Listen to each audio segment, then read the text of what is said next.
jërë ngeen jëf yéen ñi safoo site internet bi di Buzz Actu 221 ñu ngi leen bu baax jaajëfal leen ci kóolu tege sopp bi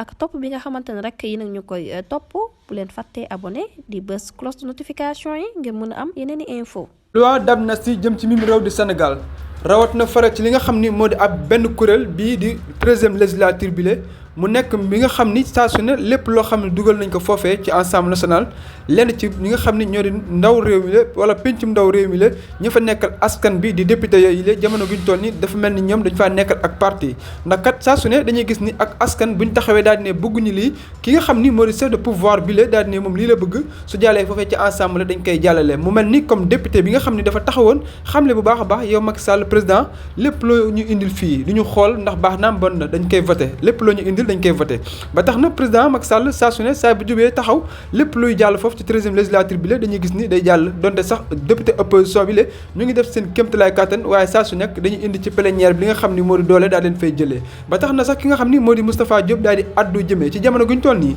mën nañ ne ki nga xam ni moo di président Macky Sall moom rek moo bëgg a jàll porox ndolo bu ndaw bi ci loi d'amnistie bi la ba tax na muy sukkandiku di mu boowoo Pastef les patriotes wala Ousmane Sonko day mel ni mën nañ ne ak xar bi nga xam ni dafa sangoo dara bukki wala dara gaynde loolu la président Macky Sall ak 13e législature bi la ànd ak ay député di def ndax kat saa su ne loi d'amnistie bi la mën nañ ne lenn ci ñi nga xam ni ñoo di famille yi nga xam ni ñoo ci war a bénéficier wu ñoom ñëpp dañaa gis ni nanguwuñu benn yoon boobu ne loi d'amnistie ñu daal ko fësal ci mim réew di Sénégal ndax daanaka lu war a li ni mel nekk na mbir bi nga xam ni saa su ne arrangé wu leen benn yoon te lépp lu fi jaar lu nekk dañ kaa war a seetantal seet ko bu baax a baax ci atum 2021 ba jàpp 2024 gi la